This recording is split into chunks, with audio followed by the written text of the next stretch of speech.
You can call me Mystic Mike because I predict these things.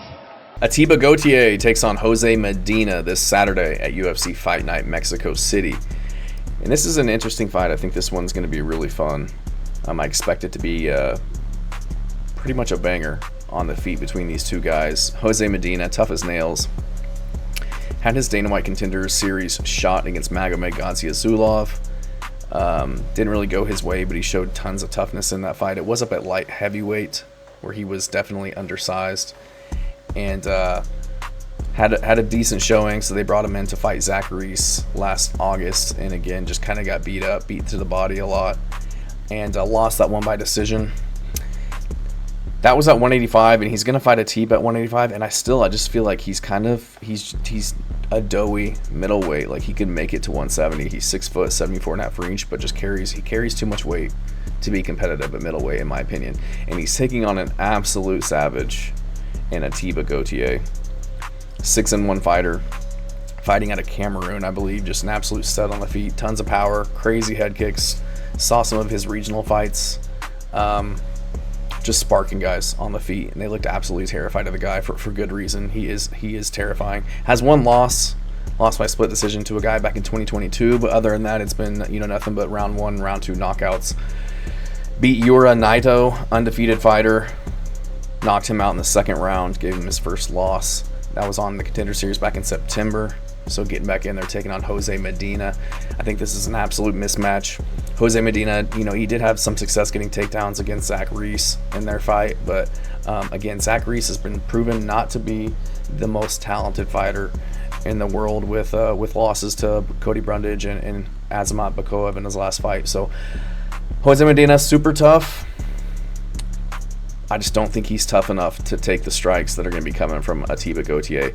I am concerned. Ateba Gautier, throws with a lot of power, hasn't gone past the second round. So José Medina might be able to wear those punches, kind of drag him into the deep waters and drown him.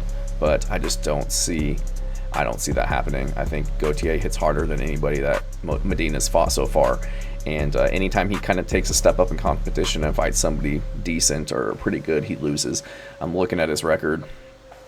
Beat a guy who was 4-2 to get his shot in Dana White's Contender Series. That guy is now 6-4, and before that, beat a guy who was 11-23.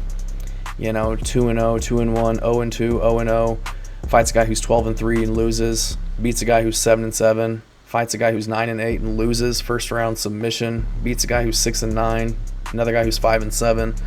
Like, not fighting very good competition. And I can't say that Ateba Gautier is fighting the best competition. He's got a win on here of a guy who's 2-23, 17-13, but he's got that finishing potential. He's got that crazy knockout power.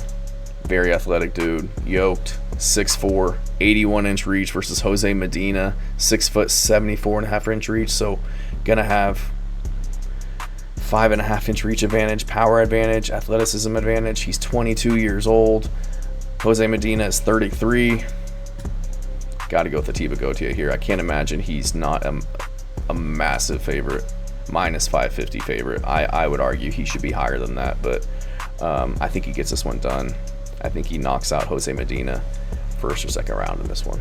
So, but could be surprised. José Medina, again, tough as nails, good cardio. Could wear the punches, get his takedowns, mix it up a little bit, get the upset, but I highly doubt it. I'm going to go with Ateba Gautier with a knockout over José Medina, who never been knocked out either. He's been choked out, lost by decision, but never been hit by a guy like this guy. So Gautier by KO. Thanks.